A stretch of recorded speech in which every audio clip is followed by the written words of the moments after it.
नमस्कार बच्चों, आइए शुरू करें नया शीर्षक व्याकरण से शब्द रूपाणी। शब्द रूपाणी जहाँ तक कि शब्द से ही स्पष्ट है, शब्द के रूप। किसी भी भाषा में शब्द महत्वपूर्ण भूमिका निभाता है अभिव्यक्ति का, क्योंकि शब्द ही भाव को स्पष्ट करता है। तो विशेष रूप से संस्कृत में चूँकि जहाँ पर कारक आदि जो चिन्ह होते हैं जिसका अलग से प्रयोग नहीं होता है, उसके लिए शब्द रूप का महत्व बहुत ज़्यादा है। क्योंकि हिंदी में हम अलग अलग कारकों का प्रयोग करता है, ने, को, से, के लिए, में, पर, का, के, की आदि।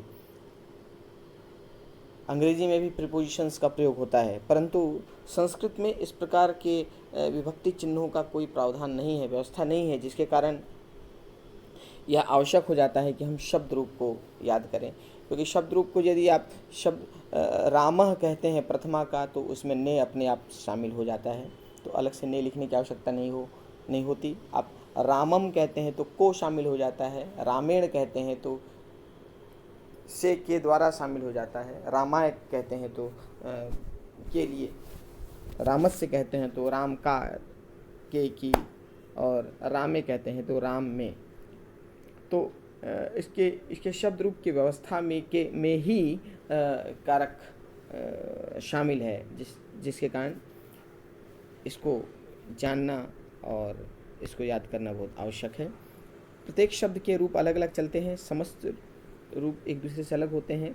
शब्द के रूप अंतिम वर्ण की भिन्नता होने से अलग अलग हो जाते हैं। जैसे जिस शब्द के अंत में जो स्वर आ रहा है, वह स्वर ही उसकी पहचान करता है उस शब्द रूप की। जैसे बाल है, तो जब हम बाल कहते हैं तो बाल से तात्पर्य है कि अंत में अ है, तो बाल के अंत में बाल बना कैसे है, ब आ ल अ, तो अ अंत में होने के कारण यह कहलाया अकारांत। और चूंकि बाल पुल्लिंग है तो इसलिए अलकारांत पुल्लिंग। मुनि में ई है, पुल्लिंग है, तो इसलिए ईकारांत पुल्लिंग। साधु में ऊ है, पुल्लिंग है, तो उकारांत पुल्लिंग। लता में आ है, स्त्रीलिंग है, तो आकारांत स्त्रीलिंग। और फल नपुंसकलिंग, अकारांत नपुंसकलिंग, नपुंसकलिंग। बाल अकारांत, मुनि इकारांत, साधु उकारांत। इस प्रकार अंतिम जो स्वर है वो बताता है कि उसकी पहचान क्या है। तो इस प्रकार शब्द दो प्रकार के होते हैं, स्वरांत और व्यंजनांत। जिसके अंत में स्वर आता है वो स्वरांत कहलाते हैं। जैसे अकारांत अर्थात अंत में अ, आ, ई, उ, ये बताता है कि अंत में उसमें कौन सा स्वर है। यदि ईकारांत है तो छोटी की मात्रा होगी अंत में, और ईकारांत है तो बड़ी की मात्रा होगी। देखिए कुछ शब्दों को यहाँ चार्ट के माध्यम से दिया हुआ है। अकारांत शब्द, अकारांत में पुल्लिंग में बाल, नर, देव, मनुष्य, ये सब पुल्लिंग में हो गया। और फल, पत्र, पात्र, ये अकारांत नपुंसकलिंग हो गया।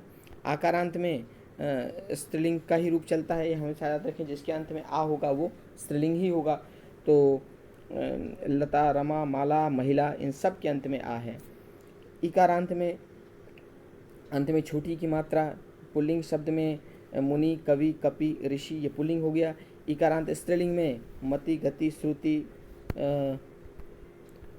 स्मृति, कृति, वृत्ति, ये छोटी की मात्रा है स्त्रीलिंग का। और वारी नपुंसकलिंग में। उसी प्रकार ईकारांत में बड़ी की मात्रा, तो ईकारांत में स्त्रीलिंग में नदी, देवी, भगिनी, जननी, रजनी, पृथ्वी। उकारांत में पुल्लिंग के शब्द हैं साधु, स्त्रीलिंग के शब्द हैं धेनु, नपुंसकलिंग में मधु। उसी प्रकार बड़ी ऊ की मात्रा उकारांत में वधु का रूप, रीकारांत में पुल्लिंग में मात्र, पितृ, और स्त्रीलिंग में मात्र। ये हो गया स्वरांत शब्द जिसके अंत में स्वर होते हैं। इसके बाद आते हैं व्यंजनांत शब्द जिसके अंत में व्यंजन होता है। तो जैसे राजन के अंत में न व्यंजन है, इसीलिए कहलाया व्यंजनांत। ये होगा नकारांत व्यंजनांत। उसी प्रकार विध्वस के अंत में स है तो सकारांत व्यंजनांत। पुल्लिंग का रूप स्त्रीलिंग में सरित है, सरित से तकारांत स्त्रीलिंग। और मनस और तपस नपुंसक लिंग के रूप हैं, जो कि सकारांत कहलाता है। तो ये स्वर और व्यंजन की व्यवस्था है। संस्कृत वर्णमाला में स्वर और व्यंजन होते हैं, अतः शब्द रूपों को स्वरांत और व्यंजनांत दो भागों में बांटा गया है, स्वरांत शब्द और व्यंजनांत शब्द। तो आइए शुरुआत करते हैं स्वरांत शब्द से। स्वरांत में सर्वप्रथम हम देखेंगे अकारांत पुल्लिंग के रूप। अकारांत पुल्लिंग जिसके अंत में अ हो, इसका रूप। इसके हम नपुंसक लिंग से इसका तुलनात्मक अध्ययन करते चलेंगे, क्योंकि अकारांत पुल्लिंग और अकारांत नपुंसक लिंग एक समान चलता है, केवल प्रथमा और द्वितीया का ही अंतर होता है। प्रथमा और द्वितीया में रूप नपुंसक लिंग में एक समान होता है, पत्रम पत्रे पत्राणि, पत्रम पत्रे पत्राणि, और तृतीया से रूप सारे पुल्लिंग के जैसे चलते हैं। तो देखिए प्रथमा पुल्लिंग में देवः देवौ देवाः, ये प्रथमा रूप है, कर्ता। इसकी व्यवस्था आप लोगों को पहले जान लेनी चाहिए। शब्द रूप की जो व्यवस्था है, ये विभक्तियाँ कहलाती हैं, जो कि उसकी पहचान देती हैं कि पहला है प्रथमा, द्वितीया, तृतीया, चतुर्थी। और ये जो विभक्तियाँ हैं कारक का संकेत देते हैं। प्रथमा अर्थात कर्ता कारक, द्वितीया कर्म कारक, तृतीया करण कारक, चतुर्थी संप्रदान, पंचमी अपादान कारक, षष्ठी संबंध कारक, सप्तमी अधिकरण कारक, और इसके बाद संबोधन। तो इसमें कर्ता में प्रथमा में ने, कर्ता में द्वितीया में को, तृतीया में से, चतुर्थी में के लिए, पंचमी में से, षष्ठी में का के की, सप्तमी में मे पर शामिल है। तो पहला हो गया देवः देवौ देवाः, देवः देवौ देवाः, और द्वितीया में देवम देवौ देवान्, देवम देवौ देवान्। तृतीया में देवेन देवाभ्याम देवैः, देवेन देवाभ्याम देवैः। चतुर्थी में देवाय देवाभ्याम देवेभ्यः, देवाय देवाभ्याम देवेभ्यः। पंचमी में देवात् देवाभ्याम देवेभ्यः। षष्ठी में देवस्य देवयोः देवानां। सप्तमी में देवे देवयोः देवेषु। यहाँ ध्यान रखने योग्य बात है कि द्वितीया के रूप रिपीट होते हैं। यहाँ आप देख सकते हैं कि प्रथमा और द्वितीया दोनों में देवो आया है, देवः देवो देवाः, देवम देवो देवान्। उसी प्रकार तृतीया, चतुर्थी और पंचमी, ये तीनों के द्विवचन में देवाभ्याम आया है। षष्ठी और सप्तमी के द्विवचन में देवयो आया है दोनों में, और उसके बाद संबोधन देवो। तो उसी प्रकार बहुवचन में चतुर्थी और पंचमी दोनों में देवेभ्य का रूप है। तो इन बातों के यदि ध्यान में बिठाते जाएंगे तो याद करना आसान हो जाएगा। तो देवः देवो देवाः, देवम देवो देवान्, देवेन देवाभ्याम देवैः, देवाय देवाभ्याम देवेभ्यः, देवात् देवाभ्याम देवेभ्यः, देवस्य देवयो देवानां, देवे देवयो देवेषु। उसके प्रकार संबोधन में प्रथमा के जैसे रूप चलता है, लेकिन एक वचन का विसर्ग नहीं रहता है उसमें। जैसे प्रथमा में है देवः देवो देवाः, तो संबोधन में हो जाएगा हे देव, हे देवो, हे देवा। अब आते हैं नपुंसक लिंग में। पत्र यहाँ नपुंसक लिंग का रूप है, और जैसा हमने कहा कि नपुंसक लिंग का रूप पुल्लिंग के जैसा ही चलता है, केवल प्रथमा और द्वितीया में अंतर होता है, तृतीया से सारे रूप पुल्लिंग जैसे चलते हैं। तो जैसे पत्र का रूप हो गया, पत्र का नपुंसक लिंग में रूप पत्रम पत्रे पत्राणि। उसके बाद फिर से द्वितीया में भी पत्रम पत्रे पत्राणि। तो पत्रम पत्रे पत्राणि, पत्रम पत्रे पत्राणि। उसके बाद तृतीया के रूप पुल्लिंग के जैसा चलेगा। जैसे यहाँ पुल्लिंग में था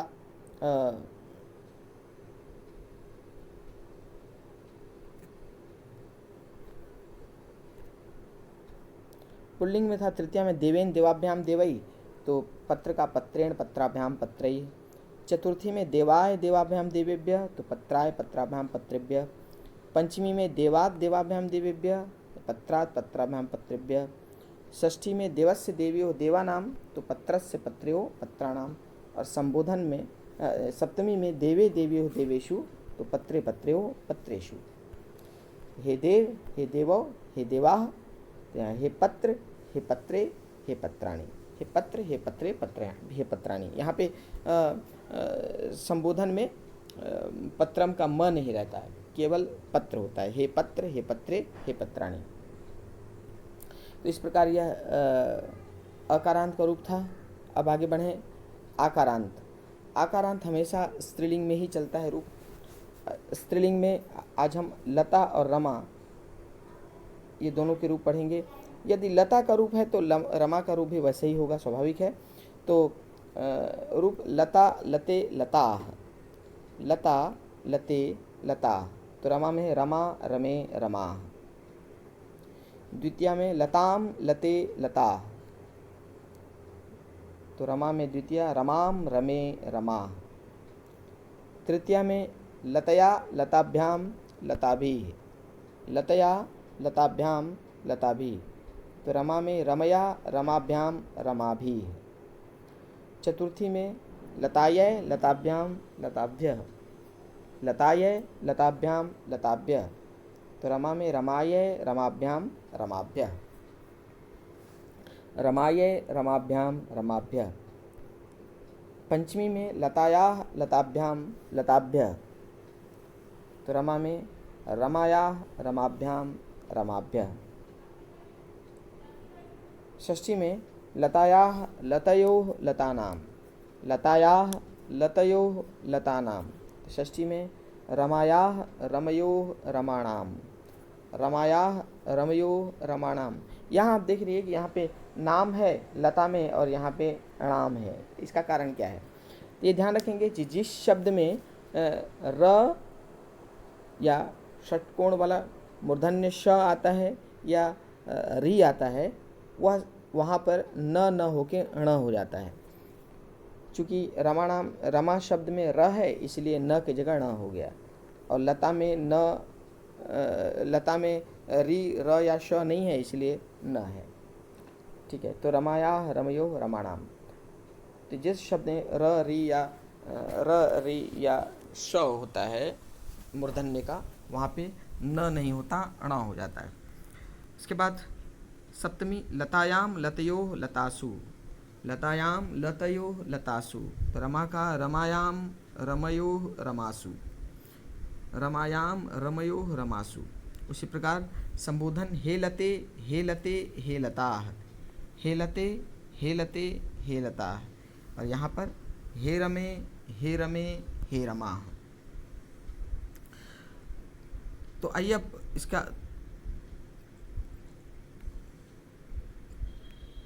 तुलनात्मक अंतर देखें। इसमें इस लता के शब्द रूप को देखने पर यह समझ में आता है कि जैसे पुल्लिंग में था वैसे ही यहाँ भी द्विवचन के प्रथमा और द्वितीया दोनों रूप एक समान चलते हैं, लते, लते। उसी प्रकार तृतीया से लेकर पंचमी तक के द्विवचन के रूप एक समान चलते हैं, लताभ्याम, लताभ्याम, लताभ्याम।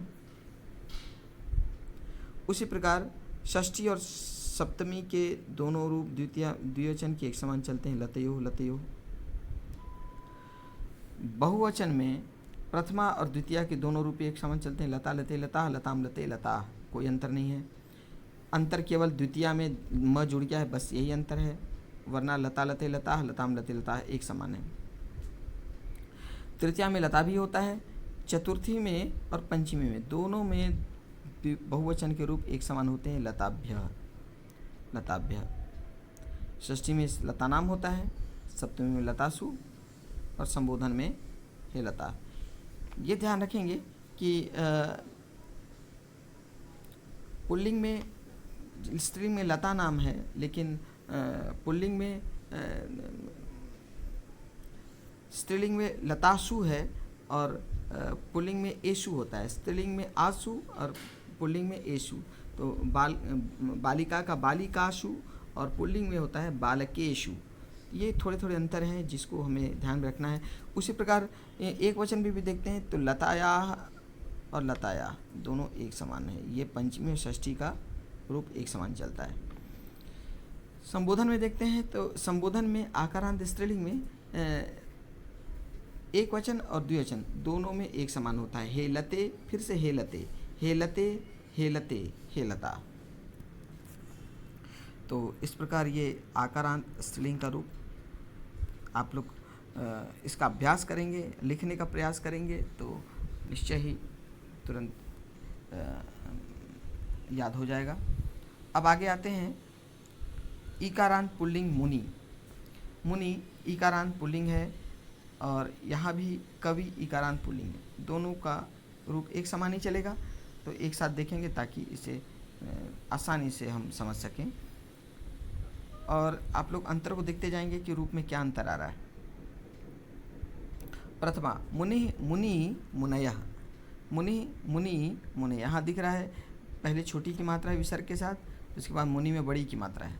तो मुनि मुनि मुनयः, अरे कवि कवि कवयः एक समान है, कवि कवि कवयः। द्वितीय में मुनिम मुनि मुनीन, मुनिम मुनि मुनीन, यहाँ पे देख रहे हैं छोटी की मात्रा मुनिन में, मुनिम में, उसके बाद मुनि फिर से रिपीट हुआ है प्रथमा जैसे, और बहुवचन में जो द्विवचन का रूप है उसमें न लग जाता है तो मुनीन हो जाता है। एक वचन में म और बहुवचन में न। तो द्वितीय मुनिम मुनि मुनीन, तो इसी प्रकार कवि का कविम कवि कवीन, कविम कवि कवीन। तृतीय मुनिना मुनिभ्याम मुनिभिः, मुनिना मुनिभ्याम मुनिभिः, यहाँ देख रहे हैं छोटी की मात्रा है मुनिना, और इसमें मुनिभ्याम और मुनिभिः तीनों में छोटी की मात्रा का प्रयोग है। मुनिना मुनिभ्याम मुनिभिः है। यहाँ कवि में कविना कविभ्याम कविभिः, कविना कविभ्याम कविभिः। चतुर्थी में मुनये, मुन, इसमें ई नहीं रहेगा, ई हट जाएगा, तो ये होगा मुनये, मुनये, उसके बाद मुनिभ्याम रिपीट और मुनिभ्य भी रिपीट, तो मुनये मुनिभ्याम मुनिभ्य।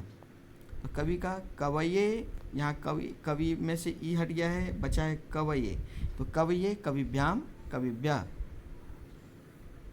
पंचमी मुनेः मुनिभ्याम मुनिभ्यः, मुनेः मुनिभ्याम मुनिभ्यः, तो कवि का कवेः कविभ्याम कविभ्यः, कवेः कविभ्याम कविभ्यः। उसके बाद षष्ठी फिर से रिपीट मुनेः, अब यहाँ पे मुन्यो हो जाएगा, तो मुन्नेः मुन्योः मुनीनाम, मुन्नेः मुन्योः मुनीनाम, तो कवि में कवेः कव्योः कवीनाम, कव्येः कवेः कव्योः कवीनाम। सप्तमी में औ हो जाता है, तो मुनि का मुनौ, मुनौ द्विवचन का रिपीट है मुन्योः, और यहाँ बहुवचन में मुनीषु, तो मुनौ मुन्योः मुनीषु, मुनौ मुन्योः मुनीषु, तो कवि का कवौ कव्योः कविषु, कवौ कव्योः कविषु। उसी प्रकार संबोधन, संबोधन में ये मुने हो जाता है यहाँ पे एक वचन में, और बाकी प्रथमा जैसे चलेगा द्विवचन और बहुवचन। तो ये होगा हे मुने हे मुनि हे मुनियः, हे मुने हे मुनि हे मुनियः। तो कवि का हे कवे हे कवि हे कवयः, हे कवे हे कवि हे कव्यः। इस प्रकार ईकारांत पुल्लिंग का रूप मुनि और कवि में। ध्यान रखें वो रूप जहाँ पर परिवर्तित हो रहे हैं, बाकी सब एक समान चलता है, कि आप किसी भी रूप को देखें, द्विवचन के रूप लगभग एक समान होते हैं। यहाँ पे हम देख रहे हैं कि एक वचन में पंचमी और षष्ठी एक समान है, पंचमी और षष्ठी में मुने मुने है, और यहाँ भी देखते हैं पहला मुनि है प्रथमा में, उसके बाद छोटी की मात्रा में म लग गया है, तो छोटी की मात्रा में ना लग गया है, यहाँ मुनि, यहाँ मुनिम, यहाँ मुनिना, उसके बाद मात्रा हट जाती है और ये हो जाता है मुनिये, उसके बाद मुने रिपीट है, अब मुनौ हे मुने। द्विवचन में हम देखते हैं कि मुनि और मुनि ये दोनों रिपीट हुए प्रथमा में द्वितीय में, और मुनिभ्याम मुनिभ्याम मुनिभ्या तीनों तृतीय चतुर्थी पंचमी में रिपीट होता है। उसी प्रकार षष्ठी और सप्तमी में मुन्योः रिपीट होता है, मुन्योः, और सप्तमी में भी मुन्योः। उसी प्रकार बहुवचन में देखते हैं कि प्रथमा में मुनयः है, द्वितीया में मुनीन है। द्वितीया में देखते हैं कि एक वचन में मुनीम है और बहुवचन में मुनीना है। तो एक वचन में छोटी की मात्रा के साथ मुनीन, बहुवचन में बड़ी की मात्रा के साथ मुनीन, और बीच में मुनि द्विवचन। तो बहुवचन में हम देखते हैं कि मुनिभ्य मुनिभ्य, चतुर्थी और पंचमी रिपीट हो रहा है। उसके बाद मुनि नाम षष्ठी में, सप्तमी में मुनीषु, और संबोधन का रूप हे मुने, हे मुनि, हे मुनया। तो इस प्रकार इन रूपों को आप अपने ब्रेन मैपिंग के माध्यम से दिमाग में बैठाते चलेंगे तो को रिलेट कर पाएंगे एक शब्द को, उस शब्द रूप को दूसरे शब्द रूप के साथ, तो फिर याद करना आसान हो जाएगा। तो मिलते हैं अगली क्लास में कुछ और शब्द के रूपों के साथ। नमस्कार।